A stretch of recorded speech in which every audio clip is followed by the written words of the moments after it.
সকালের তাড়াহুড়োয় খুব সহজে এবং তাড়াতাড়ি তৈরি হয়ে যায় এইরকম যদি ব্রেকফাস্ট বা টিফিন বানাতে চাইছো, তাহলে আজকের রেসিপিটা তোমার জন্য। আজকের এই হেলদি আর টেস্টি রেসিপিটা সিমুই দিয়ে বানাবো। নমস্কার বন্ধুরা, আমার আরো একটা নতুন রেসিপিতে তোমাদের সবাইকে স্বাগত জানাই। এই সুস্বাদু রেসিপিটা বানানোর জন্য একটা প্যানের মধ্যে নিয়ে নিচ্ছি 2 কাপ রোস্টেড সিমুই। তোমরা কিন্তু এই রেসিপিটা বানানোর জন্য নর্মাল সিমুইটাও ব্যবহার করতে পারো। সিমুইটাকে নাড়াচাড়া করে হালকা করে ভেজে নিচ্ছি। এই সিমুইটা ভাজতে কিন্তু খুব বেশি সময় লাগবে না। মিডিয়াম ফ্লেমে মোটামুটি 1 মিনিটের মতো হালকা লালচে রং ধরিয়ে ভেজে নিয়ে একটা প্লেটের মধ্যে তুলে রেখে দেব। এরপর একটা কড়াই গরম করে নিয়ে নেব 2 চামচের মতো সাদা তেল। তেলটা ভালো মতো গরম হয়ে গেলে অল্প একটু চীনাবাদাম ভেজে নেব।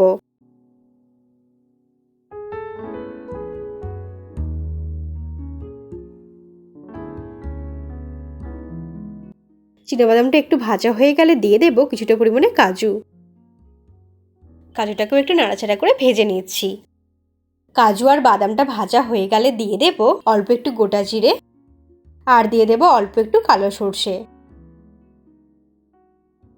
জিরে আর সর্ষেটা 10 থেকে 15 সেকেন্ডের মতো একটু ভাজা ভাজা করে নিয়ে দিয়ে দেব মিহি করে কুচিয়ে নেওয়া 2টো মিডিয়াম সাইজের পেঁয়াজ। পেঁয়াজটা দিয়ে সবকিছুর সঙ্গে ভালো করে মিশিয়ে নিয়ে মিডিয়াম ফ্লেমে আরও 1 মিনিটের মতো ভেজে নিতে হবে। পেঁয়াজটা হালকা করে ভাজা হয়ে গেলে দিয়ে দেব একটা কুচানো কাঁচা লঙ্কা আর দিয়ে দেব মিহি করে কুচিয়ে নেওয়া একটা গাজর। গাজরটা দিয়ে আরও মিনিট 2 মতো একটু ভেজে নেব। এর মধ্যে তোমাদের পছন্দ মতো আরও কিছু ভেজিটেবলসও ব্যবহার করতে পারো।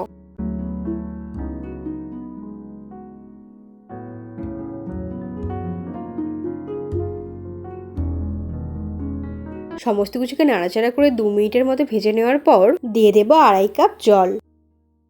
2 কাপ সিমুইয়ের জন্য আমি এখানে 2.5 কাপ জল ব্যবহার করলাম।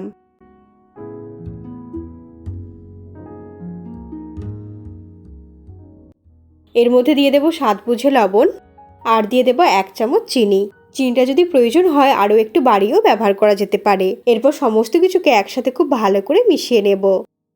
তারপর জলটা যেই ফুটতে শুরু করবে ফ্লেমটাকে একদম লোতে করে দিয়ে 2 মিনিটের জন্য ঢেকে দেব, যাতে সবজিগুলো খুব সুন্দরভাবে সেদ্ধ হয়ে যায়। 2 মিনিট হয়ে গেছে, ঢাকা খুলে দিয়ে দেব ভেজে নেওয়া সিমুই। সিমুইটা দিয়ে সমস্ত কিছুর সঙ্গে ভালো করে নেড়েচেড়ে মিশিয়ে নেব। অল্প তেল আর কিছু সবজি দিয়ে এইভাবে সিমুইটা বানালে একদমই ঝরঝরে তৈরি হবে আর এটা খেতে ভীষণই টেস্টি হয়। ছোট থেকে বড় সবার ভীষণই পছন্দ হবে। ছোটদের স্কুলের টিফিনে বা বড়দের অফিস টিফিনেও প্যাক করে দিতে পারো। এছাড়াও নিজেদের খাওয়ার জন্য সকাল সন্ধে যখনই মন চাইবে তখনই বানিয়ে নিতে পারো। বানানো খুবই সহজ। সমস্ত কিছুকে একসাথে খুব ভালো করে মিশিয়ে নিলাম। এরপর ফ্লেমটাকে লোতে রেখে আরও 2 মিনিটের জন্য ঢাকা দিয়ে অপেক্ষা করব। সিমুই সেদ্ধ হতে কিন্তু খুব বেশি সময় লাগে না, এর মধ্যেই কিন্তু সিমুইটা খুব সুন্দরভাবে সেদ্ধ হয়ে যাবে।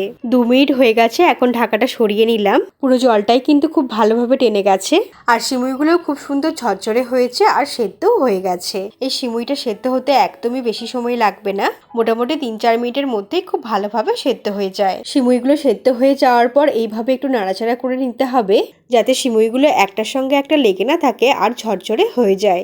যতটা জলের পরিমাণ নিয়েছি সেই মতো তৈরি করলে কিন্তু সিমুইটা একদম ঝরঝরে তৈরি হবে, একটার সঙ্গে একটা লেগে থাকবে না।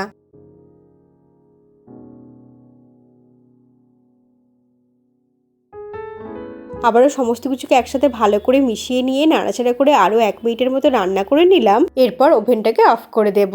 তৈরি হয়ে গেল খুবই টেস্টি আর হেলদি সিমুইয়ের পোলাও বা সিমুইয়ের উপমা। অবশ্যই বাড়িতে বানিয়ে দেখবে, খেতে কিন্তু দারুণ লাগবে। ছোট থেকে বড় আশা করি সবাই ভীষণ পছন্দ করবে। আর একই রকম ভাবে ব্রেকফাস্টে রুটি পরোটা খেয়ে বোর হয়ে গেলে এই ধরনের রেসিপি বানিয়ে দেখবে, এটা কিন্তু খেতে দারুণ লাগে।